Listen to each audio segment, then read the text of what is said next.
А что первым делом делаешь ты, прилетев на экзотический остров по системе All Inclusive? Наверное, прежде всего утоляешь жажду и заодно снимаешь стресс после долгого перелета.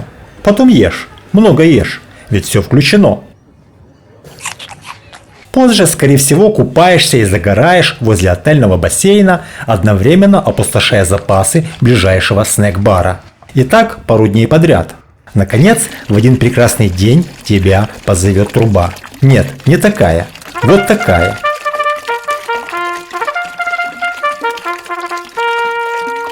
И в тебе проснется дух первооткрывателя. И вот ты, порвал пуповину между собой и отельным комфортом, садишься в арендованный автомобиль и мчишься вперед за новыми впечатлениями.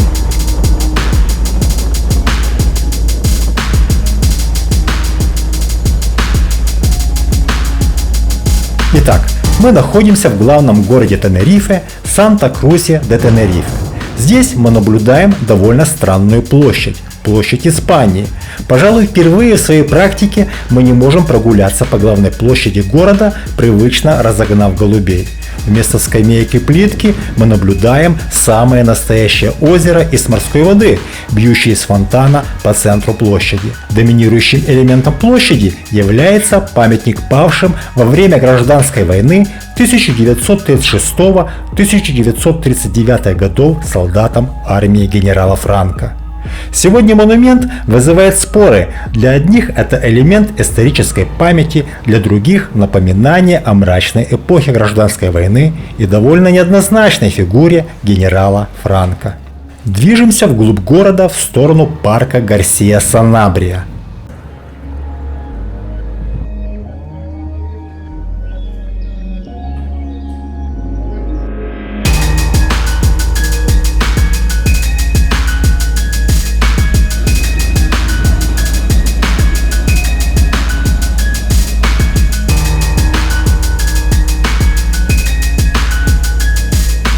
Сейчас мы находимся перед церковью Святого Франциска.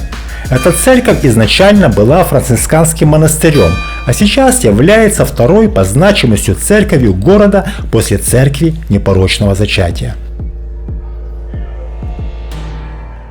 Сразу за церковью расположен сквер, где мое внимание привлекает некая живописная скульптурная группа, которая состоит из 4 человеческих фигур, распределенных на 2 части. Одна часть состоит из одной скульптуры, другая из 3. Для меня так и осталось загадкой, почему эта композиция была названа «Мужество».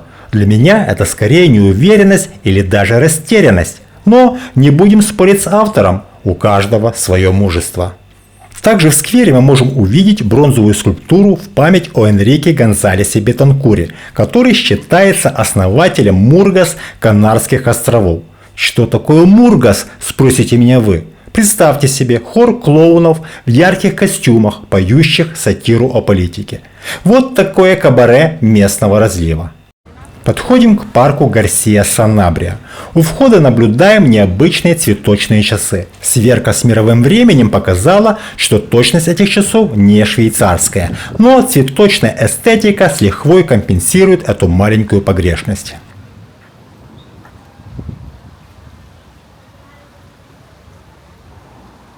В тени парка много скамеек. Правда, частью из них можно только любоваться, поскольку отдых на такой вряд ли будет комфортным. В центральной части парка мы видим фонтан, состоящий из обелиска в стиле экспрессионизма, в котором размещены несколько каменных скульптур. Из всех этих скульптур наиболее примечательной является скульптура обнаженной женщины, символизирующая плодородие и женщину Тенерифе. Как говорится, о вкусах не спорят, но мне почему-то стало обидно за женщин Тенерифе, которых обобщили вот таким образом. Выходим с парка. Направляемся в сторону церкви непорочного зачатия. По пути проходим по площади театра Геймера, где наше внимание привлекает скульптура Пьер Адриана, которая представляет собой гигантское женское лицо, символизирующее 2 лица театра – комедию и трагедию.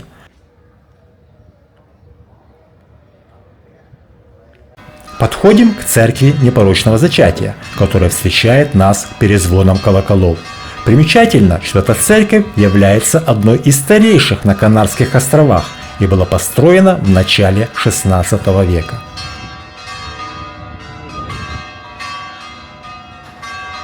Войдя в церковь, мы удивились стилю оформления алтарей храма, который отличается от классических католических канонов. Оказывается, этот стиль называется чурригереско, название которого происходит от фамилии целой династии каталонских мастеров резьбы по дереву Чурригера.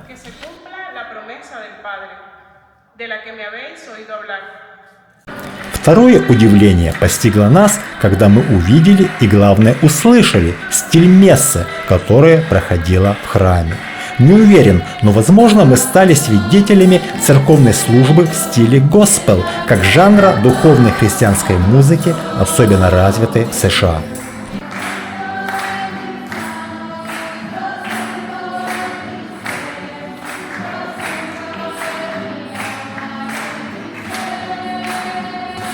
Выходим из церкви и направляемся в сторону наиболее колоритного места Санта-Круса к рынку Богоматери Африки.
Арка, центральный двор и башня рынка являются основными элементами дизайна комплекса, задуманного на основе концепции средневековой крепости.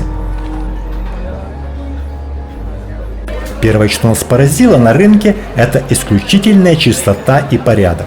В воздухе витал запах свежей выпечки и ароматных специй и приправ. Второе – это, конечно, разнообразие и изобилие овощей и экзотических фруктов.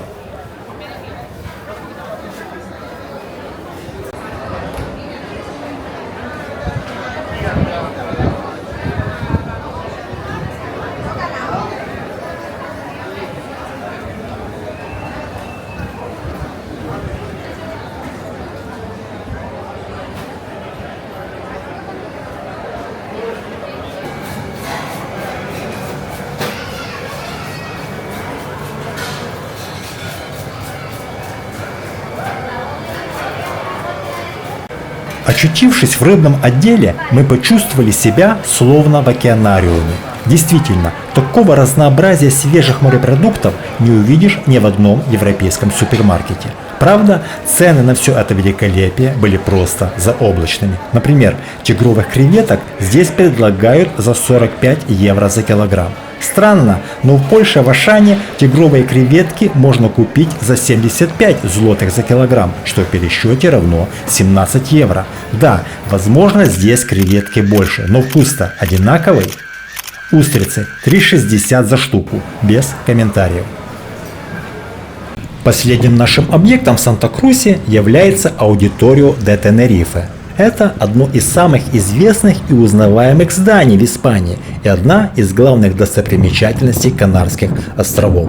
По своему назначению аудиторио является оперой, архитектурный стиль которой можно определить как нечто авангардное и суперсовременное. По задумке архитектора изгиб крыши здания должен напоминать парус или гребень волны, но это смотря под каким ракурсом смотреть. Под одним парус, под другим утюг. Одним словом, архитектура будущего, так как она есть. Ближайшим архитектурным соседом аудиторио является большая скульптура под названием «Игрушка ветра». Конструкция включает множество мобильных компонентов, которые должны двигаться под воздействием ветра. К сожалению, в день посещения погода была довольно безветренной, поэтому игрушка выглядела какой-то забытой и брошенной. Но ничего, зато никуда не улетела. Второй сосед аудиторио – это замок Святого Иоанна Крестителя, также известный как Черный замок, который по своей сути был оборонительным фортом, а сейчас преобразован в военный музей. Едем в сторону города Сан-Кристобаль-де-ла-Лагуна, который по сути является пригородом Санта-Круса. Выбираем не самый простой и короткий путь. Взамен хотим забраться повыше по серпантину, чтобы увидеть панораму Санта-Круса. Предупреждаю, если у вас слабый вестибулярный аппарат, выбирая этот маршрут, подумайте дважды или хотя бы отложите завтрак. Сейчас мы находимся на смотровой площадке Лос Кампитас Мирадор де Санта-Крус, откуда с высоты птичьего полета наслаждаемся великолепным видом города.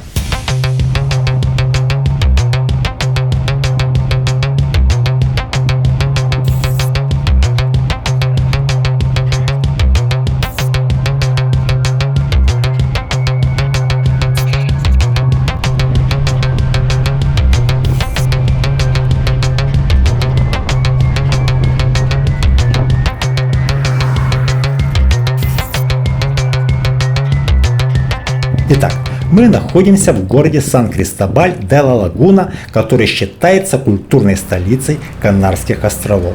Как ни странно, город процветает без пляжей и отелей All Inclusive, просто история и магия архитектуры. На окраине город кажется совершенно безлюдным. Так чем же он примечателен?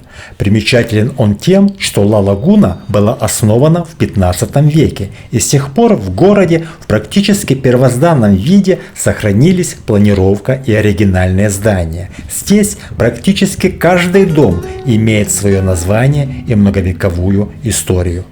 Направляемся в центр города, который постепенно начинает оживать. Сейчас мы находимся возле кафедрального собора Ла-Лагуны, который является примером неоготической архитектуры. В соборе похоронен конкистадор Алонсо де Луга. В конце 15 века он вместе с другими отъявленными головорезами приплыл на Тенерифе, где мирно и счастливо жили местные аборигены гуанчи. Конкистадор поставил гуанчам ультиматум сдаться и принять католическую веру, на что получил отказ. Что было дальше? Дальше Тенерифе стал колонией Испании, а от гуанчей остались только мумии Музея природоведения Санта-Крус де Тенерифе.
Сейчас мы видим башню церкви непорочного зачатия Пресвятой Девы Марии. Разрушенная землетрясением и восстановленная в XVIII веке, она остается редким примером стиля канарского барокко и памятником национального значения. Здание Сан-Агустин за время своего существования выполняло множество различных функций. Было и монастырем, и церковью, и школой, и даже тюрьмой во время гражданской войны. Из всех этих функций наиболее примечательной является образовательная роль. В XVIII веке здесь располагался первый университет Канарских островов, называвшийся Ла Агустина.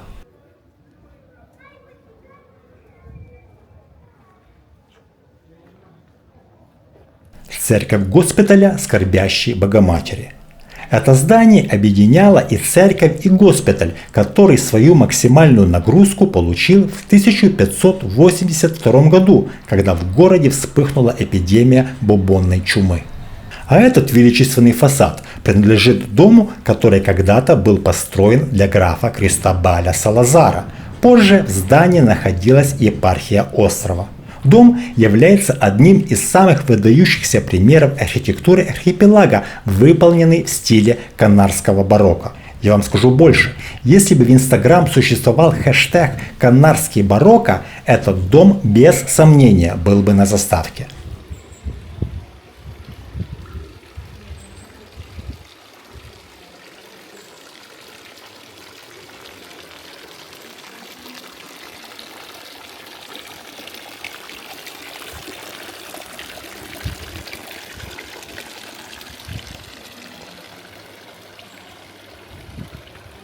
Итак, мы увидели Санта-Крус и Ла-Лагуну, которые словно два героя одного романа, одновременно и похожи, но и такие разные. Один шумный и светский, другой задумчивый и чтящий традиции. А вам какой ближе?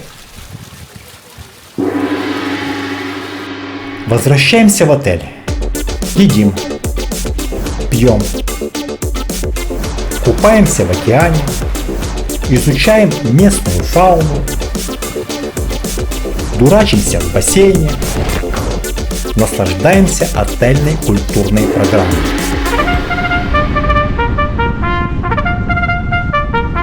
Восстанавливаем силы и снова устремляемся на экскурсию, на этот раз в национальный парк Тейде.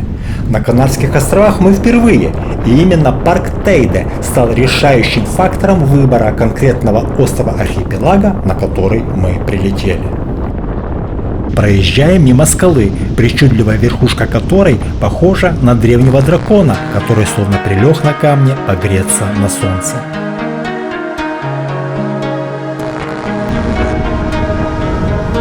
Сейчас мы уже на высоте около 1500 метров над уровнем моря.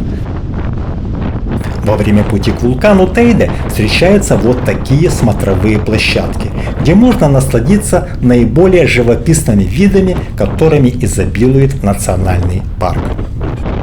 Сейчас мы находимся возле самых известных в национальном парке Тейде скальных образований скал Гарсия. Уверяю вас, это место, которое нужно обязательно увидеть при посещении парка. Уникальный и причудливый ландшафт скал Гарсия связан с тем, что они имеют неоднородную слоеную структуру. Под воздействием многолетней эрозии различные слои разрушались неравномерно, в результате чего были созданы настоящие произведения искусства. О, красивая какая скала. Это скульптор поработал.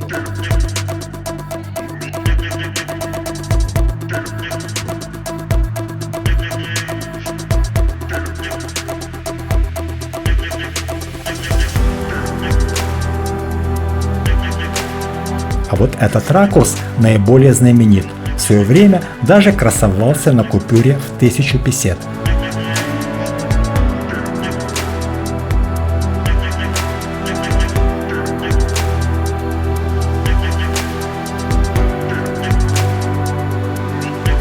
Сейчас мы видим скалу Синчада. Вершина Синчада состоит из более прочного материала, чем ее основание. Отсюда и форма, из-за которой Синчада еще называют каменным деревом.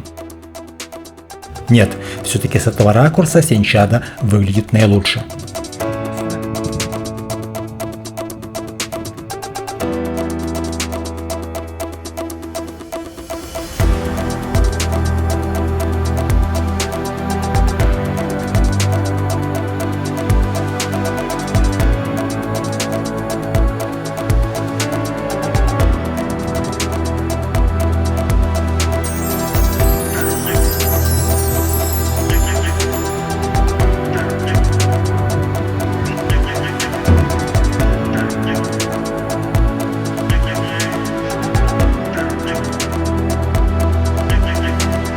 Переезжаем на следующую смотровую площадку, с которой мы можем видеть Пико Вьеха, второй по величине вулкан Тенерифе высотой 3100 метров. Вдалеке, на склоне вулкана, видим его кратер. Кстати, последнее извержение Пико Вьеха случилось в 1798 году и длилось 3 месяца. Подъезжаем все ближе к наивысшей точке национального парка, вулкану Тейде.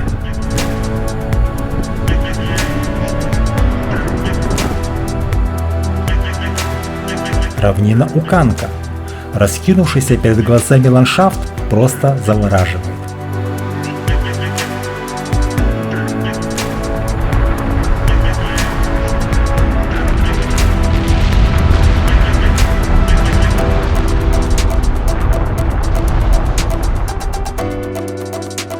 Итак, мы находимся возле самого подножия вулкана Тейде.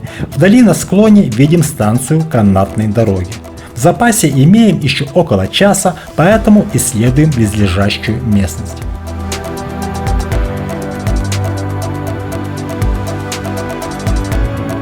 Одно из самых необычных и редких растений, которое в природе можно увидеть только на Тенерифе – тахинасти.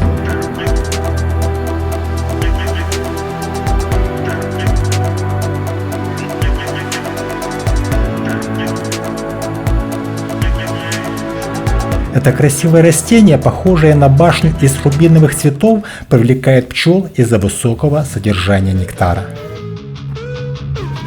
Ландшафт парка Тейде сформировался путем многочисленных вулканических извержений и эрозий, которые со временем создавали причудливые формы, привлекающие туристов со всего мира. Кстати, местные ландшафты имеют необычное сходство с соседней планетой Марс. Это позволило именно на территории этого парка провести испытание космического аппарата Бриджит для того, чтобы в дальнейшем отправить его на Марс.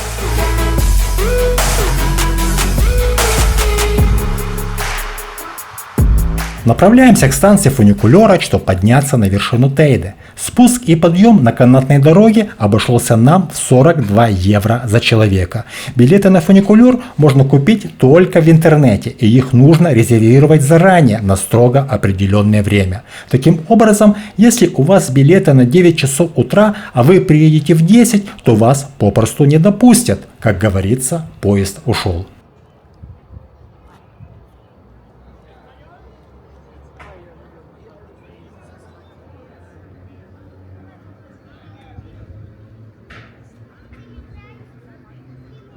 Вагон фуникулера людей набивают как сельди в банку, поэтому те, кто не занял место возле окна, могут ничего и не увидеть. Víš to stejně dopadne, víš jak to dopadne. Nedělej si to těžší. Tamhle ty náhradní síly, ne to lanovky.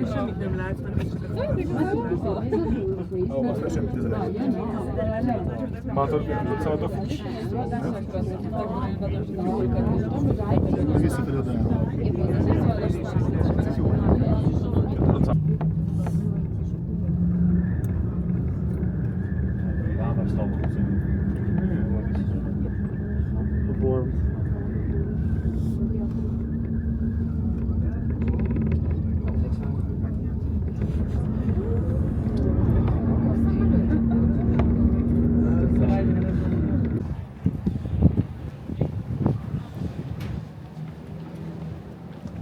Итак, базовая станция фуникулера располагается на высоте 2356 метров над уровнем моря.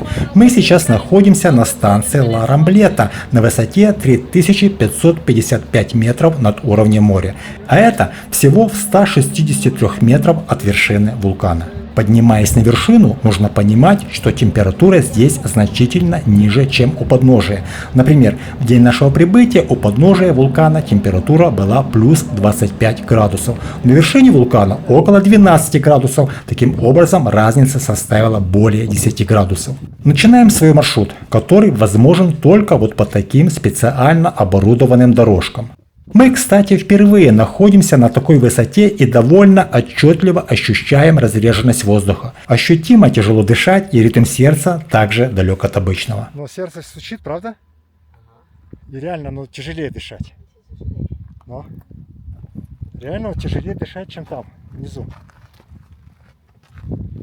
И сердцебиение такое какое-то, ну, неровное, как бы, но необычное.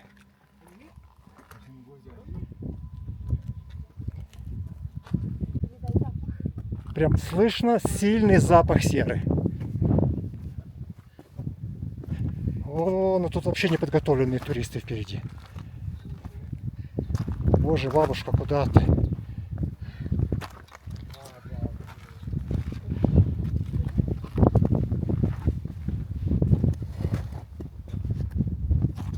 Виды потрясающие. Не знаю, как, конечно, не передаст камера, но визуально это просто, ну, бомба.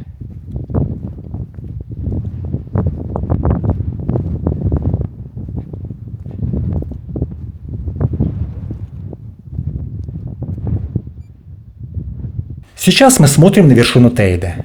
Туда допускают еще меньшее количество туристов, которые заблаговременно получили специальные бесплатные разрешения на подъем к кратеру. К слову, в день нашего прибытия лимит таких разрешений уже исчерпался.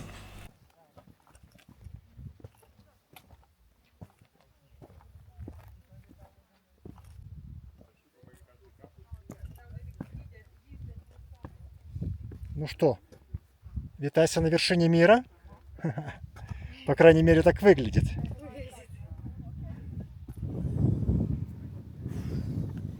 Ну, мы туда так немножко. Мне фотку здесь, пожалуйста, на вершине мира.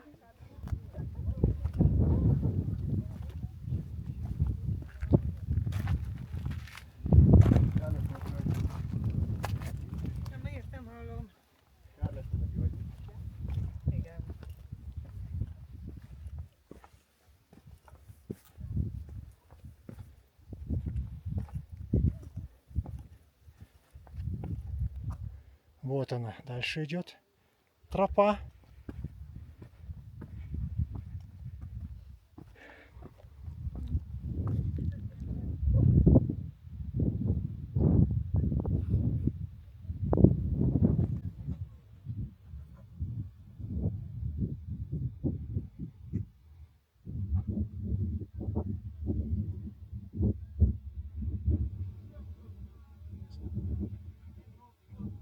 Погуляв около часа по тропам Тейде, решаем возвращаться. Спуск вниз, кстати, уже не привязан ко времени и происходит в порядке живой очереди. meteorología, chica. En esta época es lo que toca, el alisio. 26 grados. Bueno, ustedes ya tienen edad para acordarse de aquella cancioncita. Te digo.